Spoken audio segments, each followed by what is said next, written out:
নমস্কার বন্ধুরা, কবিতা কিচেন আপনাদের সবাই স্বাগত। আমি চলে এসেছি আবার একটা নতুন রেসিপি নিয়ে তোমাদের সঙ্গে। আজকে বানাবো কি তোমাদেরকে দেখা, এইদিকে দেখো কি বড় বড় সাইজের আমি নিয়ে চলে এসেছি কচুর শাক।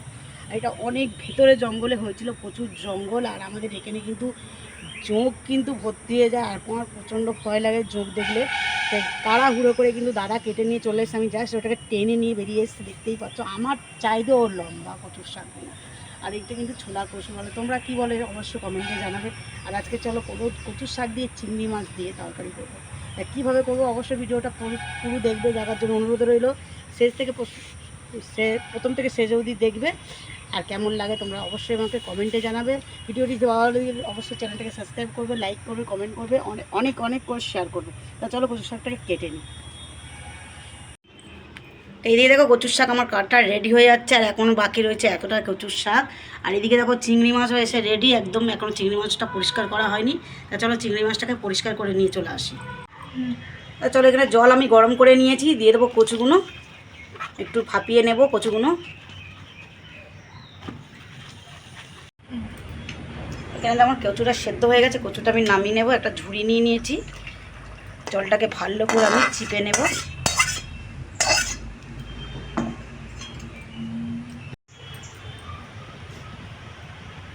কড়া গরম হয়ে গেছে, সরষের তেলটা দিয়ে দেবো।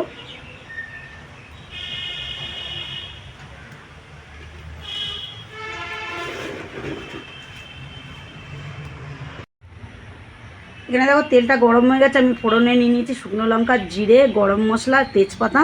তা চলো ফোড়নে দিয়ে দিই।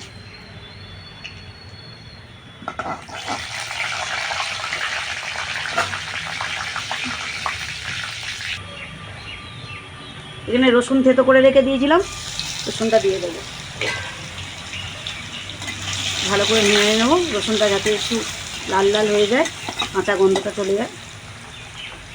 আর কচুর সাথে কিন্তু রসুনটা ভীষণ ভালো লাগে।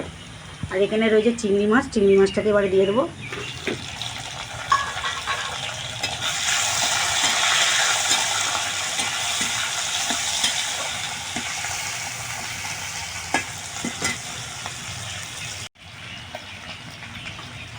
এখানে দিয়ে দেবো আদা জিরে বাটা। এখানে গুঁড়োটা আমি দিলাম না, আমি বেটে দিয়েছি। আমি দিয়ে দেবো হলুদ গুঁড়ো, স্বাদ মতন নুন। কচুতে আমি একটুখানি নুন দিয়ে দিয়েছিলাম, হলুদ না নুন দিয়ে দিয়েছিলাম, তার জন্য আমি খুবই অল্প নুন দিলাম।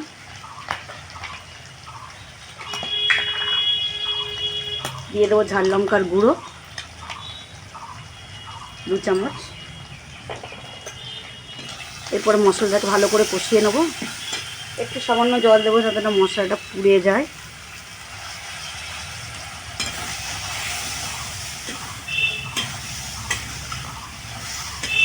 আর কচুর শাকে কিন্তু বেশি ঝাল আমি পছন্দ করি না, কারণ একটু মিষ্টি মিষ্টি ভালো লাগে আমার খেতে। তোমাদের কেমন লাগে অবশ্যই কমেন্টে জানিও। দিয়ে দেবো চিনি।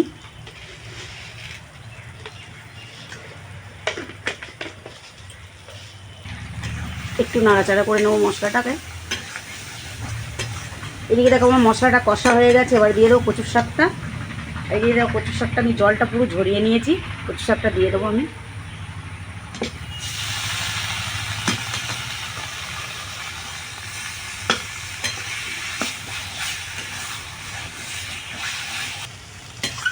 আমি কিন্তু বেশি কচুর শাক করিনি, আমি অল্পটাই করেছি, কেননা অনেকটা কচুর শাক বুঝতেই পারছো। কেননা আমি হাফ করেছি, হাফ রেখে দিয়েছি, হাফটা আবার অন্য সময় করা যাবে। কেননা এতটা কচুর শাক 3 জন মানুষ, এতটা কচুর শাক খাওয়া যাবে না। তা চলো কচুর শাকটাকে একটু ঢাকা দিয়ে করবো, তার মানে রসটা পুরো শুকনো করবো আমি। আমি আবারও চলে এসেছি একটা লেবু নিয়ে। আর এই লেবুটা কিন্তু গাছ থেকে পেরে নিয়ে চলে এসেছি, গাছে প্রচণ্ড লেবু হয়েছে আমাদের, গন্ধরাজ লেবু নিয়ে চলে এসেছি। একটু লেবু চিপে দেবো, তাহলে খেতে আরও টেস্ট হবে কচুর শাকটা। আর তোমরা এমন করে খাও কেউ অবশ্যই কমেন্টে আমাকে জানাবে তোমরা কীভাবে কচুর শাকটা খাও। আর চল একটু ভালো করে নেড়ে দিই, আর একটু শুকনো শুকনো হবে। দেখতেই পাচ্ছ কত সুন্দর একটা কালার এসছে আমার কচুর শাকটা। তো এদিকে দেখো কচুর শাকটা আমার হয়ে গেছে, একদমই শুকনো হয়ে গেছে একদম কচুর শাকটা। এবার নামিয়ে নেবো। চলো এখানে পাত্র নিয়ে চলে এসেছি, এখানে নামিয়ে দিই আমি। দিয়ে দেখো একদম ঢেলে নিচ্ছে একটা পাত্রের মধ্যে। তা চলো দেখা হচ্ছে তোমাদের সাথে খাবার টেবিলে। আর ভিডিও যদি অবশ্যই ভালো লাগে অবশ্যই চ্যানেলটাকে সাবস্ক্রাইব করে দেবেন, ভিডিওটি লাইক করবেন, কমেন্ট করে জানাবেন। আর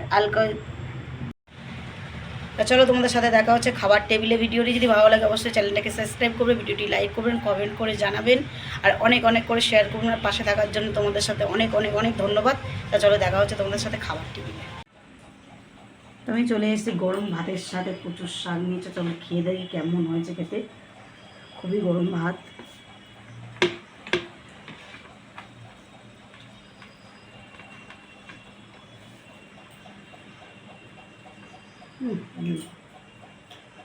সত্যি দারুণ হয়েছে, অসাধারণ খেতে হয়েছে। তো চলো আমরা খেতে থাকি। তোমরা সব চ্যানেলটাকে অবশ্যই সাবস্ক্রাইব করো। দেখা হচ্ছে তোমাদের নেক্সট ভিডিও নিয়ে। টাটা।